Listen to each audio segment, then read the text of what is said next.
Why do people ask, why are you still single? Right? I'm sure you've heard people say that. It's like people, you'll get on a date and they think they're being flattering. They're like, oh, why hasn't somebody snatched you up yet? Why aren't you married yet? Why didn't anybody pick you? Like as if like it's all, you're just the damsel in distress or guy. Like it usually happens to women, waiting for someone to pick you.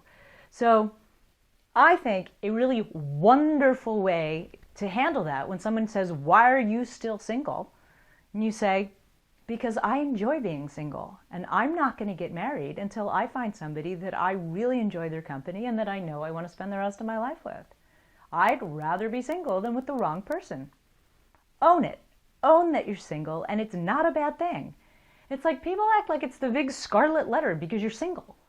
It's like, no, it's a good thing to be single. It's so much better to be single than in a relationship that makes you unhappy. And it's like, unfortunately, much younger generations, like their whole thing was to get married, to find their husband. Girls used to go to college to find their husband because that's what you were supposed to do. So, oh wow, now if you get to be 30 or 40, right? How many times have you heard, oh, if somebody gets to 40 and they haven't been married yet, there's something wrong with them? Well, not in New York City is always my response. You're working on your career and you're growing who you are and enriching yourself, and that's a great way to respond to it too. If someone says to you, why are you still single? Say, because I wasn't ready to get married yet. I was working on my career, I've been working on me, and I wanted to date a lot of different people so that I had a really good idea of who I might want to spend the rest of my life with. And I highly recommend that, actually. I don't think anybody should get married until they're at least 30, because it takes you to that long to figure out who you are and who might possibly be right for you. So what I'm trying to say is do not ever allow someone to make you feel badly about yourself when they're asking, why are you still single? It's actually bad on them that they're asking that question. And really, honestly, if you want to be a little bit antagonist, if you're on a date and a guy says to you, why are you still single? Why hasn't anybody snatched you up yet? Hand it right back. Well, I'm happy being single. Why hasn't anybody snatched you up yet?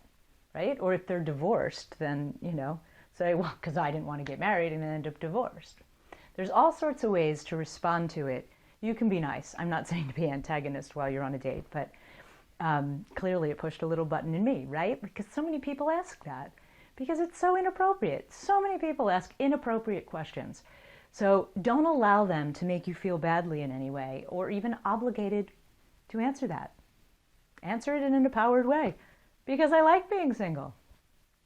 Of course, then on a date, someone's going to say, uh-oh, she doesn't want to get married. But I think you can back it right up with, I want to get married once to somebody that I really know myself well enough to know is really right for me. And that's the best way to answer that question.